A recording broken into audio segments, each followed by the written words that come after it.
haven't posted a video in a week, and I wanted just to thank you for being patient. I didn't anticipate taking a break, but it turned out that way. My name's Mare, this is the Mareathon, and today I just kind of want to chat with you. I'm feeling reflective and basically just wanted to like catch you up.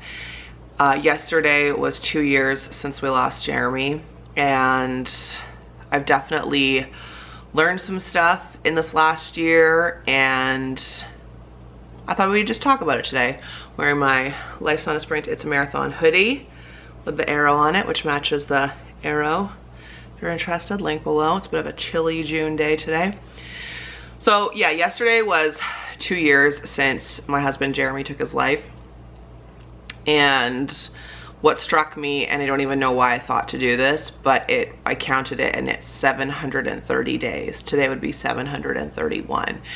And that sounds so much more than 2 years. 730 days. And all I could think of was like, that's like 700 early wake ups with Thomas, and like getting him to school, and how many baths we've done, and how many like colds and ear infections, and we both had the flu, and just like also so many moments of joy. I've experienced more joy in the last year than I have in like so many of the previous years combined. But then also still some of the hardest times. Grief knows no time frame and no schedule, and I wouldn't say luckily, but I've been through this before. My dad passed away when I was 19, so there was no part of me that was thinking like, oh, after a year I'll be good. Like, no, I knew that this would be a long haul. Actually, when my dad passed away, someone said to me like, oh, it usually takes about 7 years for you to grieve. And I remember thinking like, why would you say that to me? That's terrible. But I referenced it so many times, and it gave me space to breathe and not judge myself and not judge my feelings. Like, you know how you get mad, but then you get mad at yourself that you're mad, or you're sad, and then you're like, oh, feeling sorry for yourself, so you're sad that you're sad. That's something that I've really been trying to work on this year. Like, I get overwhelmed, and then I inevitably will drop something or stub a toe or whatever, and then I get mad at myself. So I'm overwhelmed and then I'm mad, and like, you know, so I'm trying to get better about just having the one emotion, or when I inevitably do have both emotions, because I'm a human being, catching myself and reeling it into just like one thing at a time. So I wasn't thinking that this would be like over, or I would have like completed my grief. Some things are easier, and that is a message that I really like to share, because unfortunately a lot of people who have lost someone, like a spouse or child, or like gone through a divorce or something, they find this channel. And I say unfortunately because I just wish that no one would ever have to go through this, but it's so fortunate that they do find it, because I think it's really good to be able to go back and you can literally watch my journey and my process. Like, I think I only took a few weeks off after he passed away, so you can see me from the beginning to now and how I have managed. I've shown you really tough times, and then I've shown you really good times as well. So it has gotten easier, and I do feel more ease, but then there are still gut-wrenching, horrific times. Another reason why I haven't been vlogging this past week is because Thomas finally unlocked his grief, and that has been horrific as a parent. And people keep saying to me like, well, how do you know it's grief? Like, it's been 2 years, you know, like maybe it's something else. I can tell the sounds that he makes are the sounds that I made 2 years ago. It's like a guttural, like wailing, like screaming. Something's triggered, and he's finally, you know, found that emotion and is bravely letting it out. And it's been so horrific, but it is good in that those are big feelings that you need to get out, that you need to allow yourself to process. And it also shows like maturity and growth and progress, that he is hitting milestones and unlocking big emotions. If you're new here, my son has autism and is nonverbal, and so I can't explain to him what's going on, and he can't explain to me. We just have to work through it together. His team at school has been, I thought they were great. I mean, this has just been like next level. Like I said to them, this isn't in your handbook. This isn't in your like how to be a teacher book. Like how to deal with a non-verbal deaf 8-year-old whose dad took his own life. Like that's not it, you know, but they have just like shown up for us again and again, and they kept him at school every single day, and they just helped him work through it. I'm so blessed to have them in my life, but that's been incredibly difficult, watching Thomas grieve and watching him process big emotions. So that's been more difficult, but as a few people have pointed out to me, it would have been so much worse if he had been like that from the get-go when I was like that. Like, I'm at a place now where I'm much more evolved and able to be there for him. So I believe that, you know, it's working as it should, as I believe everything does. But something that was different and something that I have learned, I wouldn't even say the first year, I would say in this past year, is I really opened myself up to my family. And in writing the book, which I'm pointing because I've been editing it on my dining table for the last few weeks, we're working on this draft, which is exciting. But in the book, I talk about this, like about how, you know, when things were really bad with Thomas's health, with Jeremy's health, you know, in the time I thought I was trying to reach out, but I really wasn't allowing people to show up for us and allowing them to be involved. And so in the last year, I've just been like, screw it. I want to be closer to my family, so I'm gonna make an effort. You know, Thomas and I went and saw my brother and his family. We went and saw my sister and her family. I've made an effort to see my mom at least once a week when she's been back home.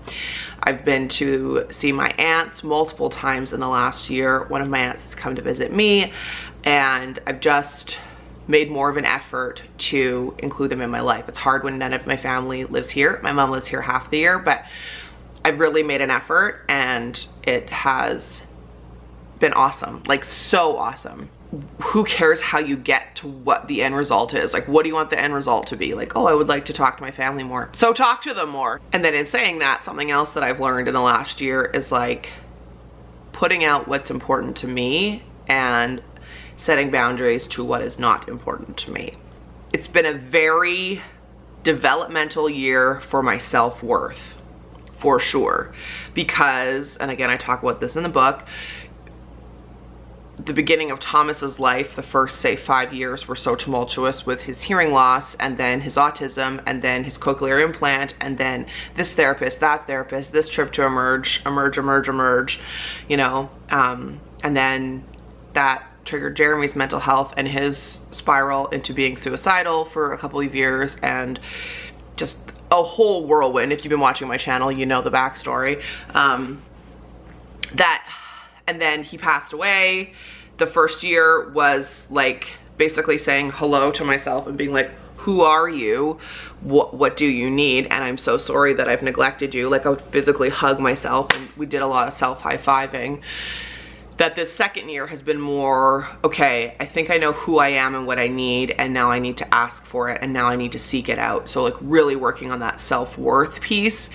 And I'm so grateful that I took the time to do all that work before I started dating, because I would have made poor choices, I do believe, if I wasn't acting from a place of like self-worth and growth. And that I had taken, like, I took 1.5 years before I even like downloaded a dating app. And that 1.5 years was like working on myself, thinking about what I would even want if I wanted to date. I was perfectly happy not dating. And then I started dating, which I think I'll do a whole video on. Would you like that? Dating as a widow, what I did and how I met someone. Let me know. That has been a big part of this last year. Obviously, I've been seeing the same person for 6 months now. And yeah, it's been a real joy and a real learning experience, what it's like to date as an adult and dating another adult.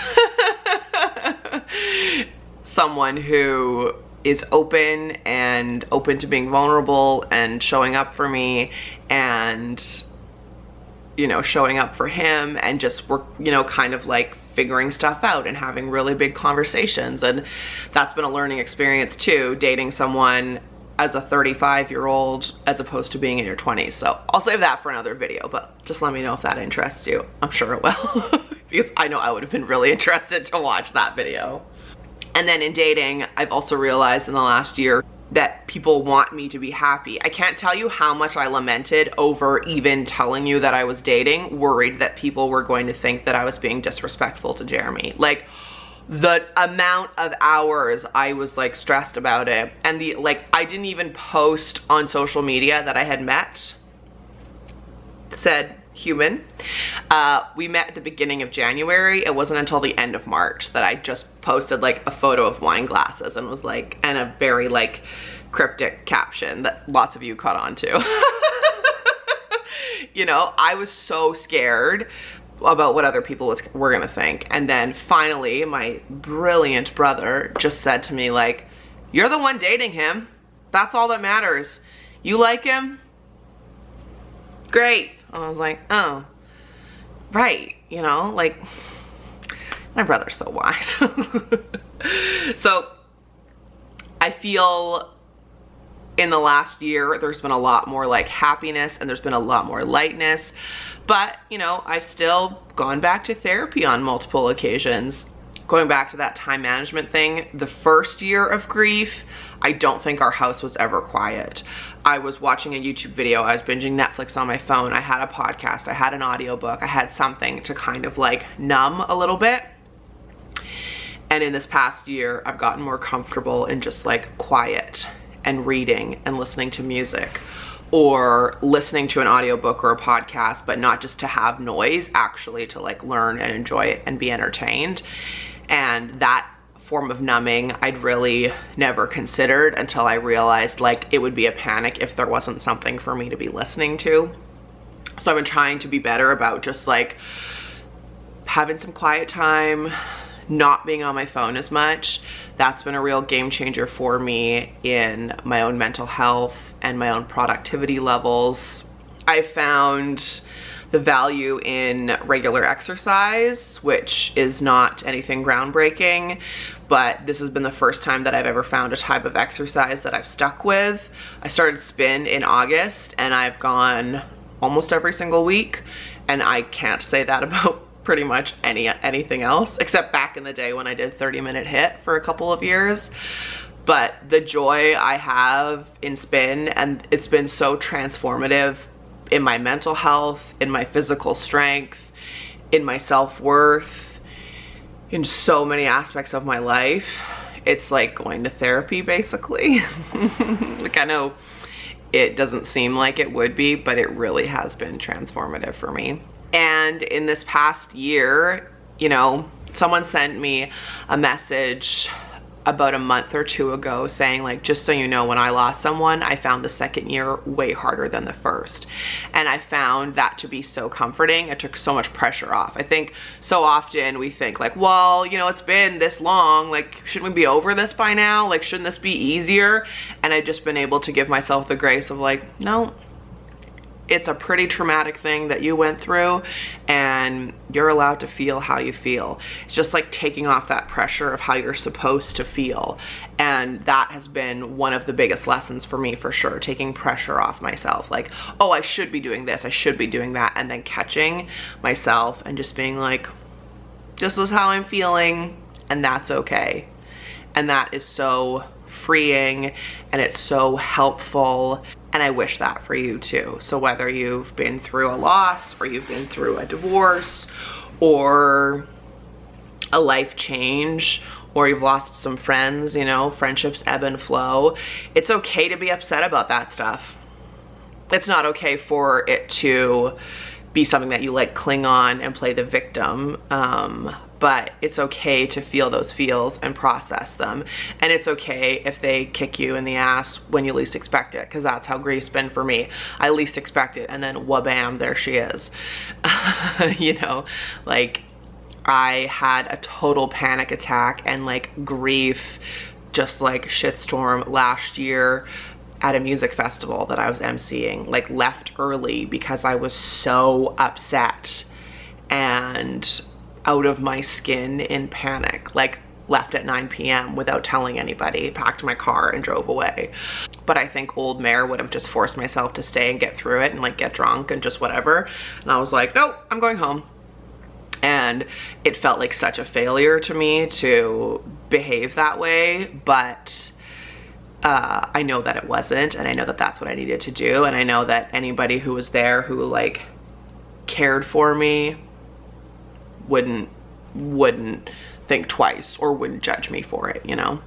The 730 days was a big thing for me, and I know I posted about it on my social media, but I would encourage you to maybe like tally the days for something that you've been going through, and to really like high five yourself, self high five that you've made it through that many days.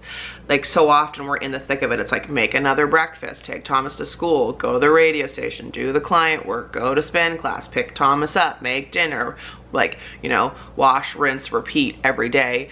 But I think it's really important to reflect like, God, I am doing good. And if you're not doing good, being like, it's okay that I'm not doing okay. I am doing my best. You know, I am doing my best, and that's all I can ask for. The 4 agreements have really helped me with that. They are always do your best, be true to your word, it's not everything's about you, and don't make assumptions. Those 4 have been great to me. I mean, I got the number 4 tattooed on me this year. Like, count the days, celebrate even just getting through a day. Like, just celebrate the little things. And it's okay to be upset, and that things do get better with time. I'm here to tell you that, but it's not like an easy fix. And grief is also not like this. It's like this, and then slaps you, and then like, you know, it's all over the place. So, and that's okay. Just to sort of be open and allow yourself to be kind to yourself. My memory card is about to be full, so I'm gonna leave you here. Thank you for watching. Thank you also for being so supportive. I would not be doing so well if it wasn't for you, if it wasn't for the Marathoners, the Marathoner Facebook group, these videos that you continue to watch. This has been such an outlet for me, and in the last year, I've met so many of you. We've had meetups in Vancouver, Victoria, Calgary. I'm about to announce another one right here in the Okanagan, and I'm trying to coordinate another one in Vancouver to come do a masterclass there. I mean, we've done so many Facebook Lives, released more merch like this bad boy. I'm writing a freaking book, for goodness sakes. Like, your support has just propelled me more than I can articulate, and I'm so grateful for you, and I'm so grateful that you find value in the content that I'm posting, and I promise to keep you up on this journey. So if you're in the thick of it and you're watching this, I'm telling you it will get better. I'm telling you, I promise you it will. Do the work, show up for yourself, be kind to yourself, and I promise you that it will get better. So that's it. Thanks for watching. Lace up, subscribe. Life's not a sprint, it's a marathon. That is something that I have said to myself so many times. Like, girl, that is your motto. You say that twice in every video at least. You need to live by it. Life's not a sprint, it's a marathon. Okay, thanks for watching, and I'll see you in the next one.